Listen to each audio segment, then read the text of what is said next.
determine who is right, only who is left. तो अकल में आता है और जो लोग समझते हैं, काफ़ी ज़्यादा इसको माना जाता है कि वो ये था कि नेटो की जो मेंबरशिप यूक्रेन लेने जा रहा था,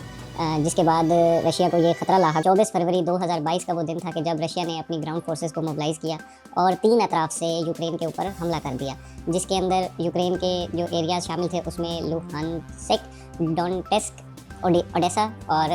खार्किव शामिल थे। इसके अंदर ग्राउंड फोर्सेस को यूज़ किया गया। वो तमाम तर असला जो रशियन स्टोरेजेस में पड़ा हुआ था, जो कि कोल्ड वॉर के बाद से इस्तेमाल नहीं हुआ था, उस सबको इस्तेमाल किया गया।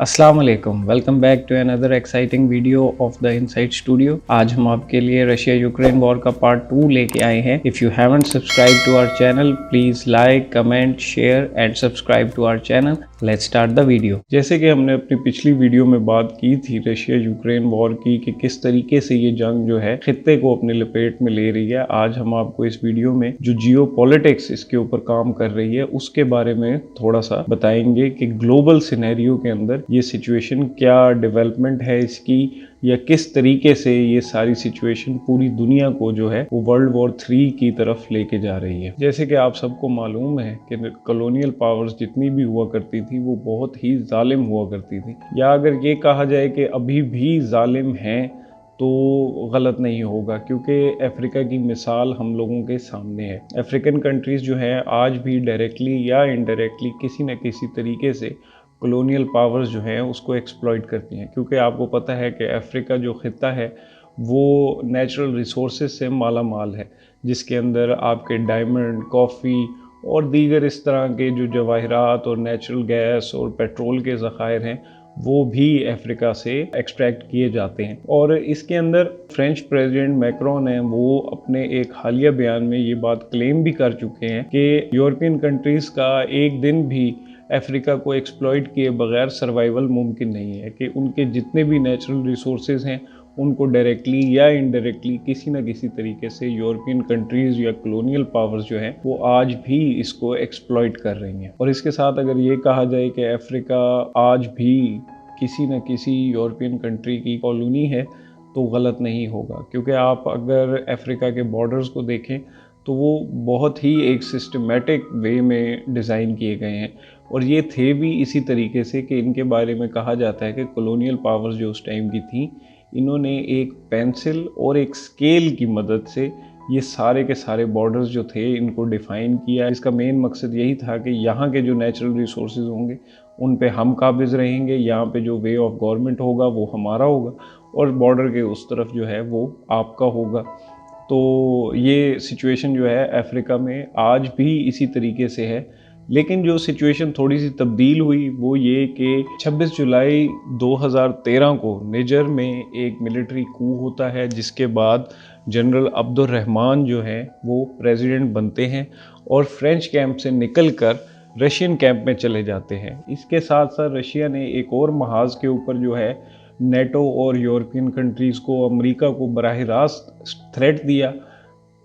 जिसमें एक अनप्रेसिडेंटेड अटैक जो था वो 7 अक्टूबर 2023 को हमास की जानिब से इसराइल पे किया गया। अब जैसे कि आप लोग सब जानते हैं कि इसराइल जो है वो अमेरिका का एक वीक पॉइंट है। अमेरिका जितना भी वो हो जाए, बहादुर हो जाए, या जितनी भी दुनिया को एड दे ले, लेकिन अगर आप इसराइल पे हमला करेंगे तो वो पूरी दुनिया की एड रोक के इसराइल की मदद को पहले जाएगा, फिर वो किसी और की मदद करेगा। क्योंकि बेसिकली इसके अंदर सिचुएशन यही है कि जब रोमन एम्पायर हुआ करती थी या सल्तनत उस्मानिया हुआ करती थी, तो ये खित्ता जो कॉन्स्टेंटिनोपोल का या इस्तांबुल का या फ़लस्तीन का जो खित्ता था ये बड़ा ही इम्पोर्टेंट हुआ करता था, क्योंकि इस एरिए में बैठने वाला बंदा वो मशरक़ और मगरिब दोनों की ट्रेड को कंट्रोल कर सकता था। तो अब क्योंकि अमेरिकन एम्पायर का दौर है, और जिसके बाद आप ये देख सकते हैं अमेरिका अब हर जगह खुद तो नहीं बैठ सकता, तो इस वजह से वो अपने रिप्रेजेंटेटिव्स के थ्रू जो है एरियाज़ को कंट्रोल करता है। वो उसका इसराइल जो है वो, क्योंकि ये आपने यूट्यूब पे अक्सर ये बात सुन रखी होगी कि वो मिडिल ईस्ट के अंदर अमेरिकन रिप्रेजेंटेटिव है बेसिकली। और हमास का अटैक इतना बड़ा अटैक था इसराइल के ऊपर कि जिसको यहूदियों ने क्लेम किया था कि होलोकास्ट के बाद ये सबसे बड़ा अटैक जो है वो यहूदियों के ऊपर किया गया है। तो ये किसी भी बड़े हाथ के बग़ैर इतना बड़ा हमला जो है वो एक मुल्क के ऊपर करना एक प्राइवेट मिलिशिया के बस की बात नहीं होती, जिसके ऊपर इसके रशिया ने इसको पूरा सपोर्ट किया, जिसके अंदर ईरान की सपोर्ट शामिल थी। तो अमेरिका ने फौरी तौर पे यूक्रेन की जो एड थी उसको बंद कर दिया। बंद करने के बाद वो सारी की सारी एड और सारी की सारी जो नेवल पावर थी वो उन्होंने इसराइल की तरफ शिफ्ट कर दी, जिसके साथ ही जैसे ही यूक्रेन की जो एड है अमेरिका ने वो बंद की और रशिया ने इसके ऊपर हैवी बम्बार्डमेंट शुरू कर दी यूक्रेन के ऊपर, और उनके कई इलाकों को फतह करना शुरू कर दिया दोबारा से, जिसके ऊपर ज़ेलेंस्की जो थे वो मुसलसल एड की अपील करते रहे, लेकिन दूसरी तरफ से कोई खातिर ख़्वाह जवाब उनको नहीं मिल सका। जिसके बाद उनको अब जो रीसेंट डेवलपमेंट है उसके बाद ये कहा जा रहा है कि आपको अगर रशिया को इलाके देने भी पड़ते हैं तो आप उनको इलाके दे के